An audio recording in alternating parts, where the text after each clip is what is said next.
A memória de João Gilberto ganha forma no Centro de Cultura de Juazeiro. A escultura O Nascimento da Bossa Nova passou a integrar o acervo permanente da instituição. Criada em concreto armado e estrutura metálica, a obra do artista Alex Moreira carrega uma simbologia direta. João Gilberto ainda criança, acolhido por uma concha que remete tanto a uma manjedoura quanto a uma concha acústica. É a materialização de uma nova sonoridade que nasceu aqui, no Vale do São Francisco. O processo de construção foi coletivo.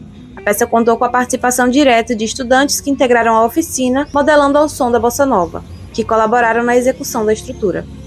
Um diferencial é o sistema de som integrado à escultura. Ao se aproximar da obra, é possível ouvir a discografia do artista em volume suave, respeitando a estética e criando uma experiência sensorial imersiva.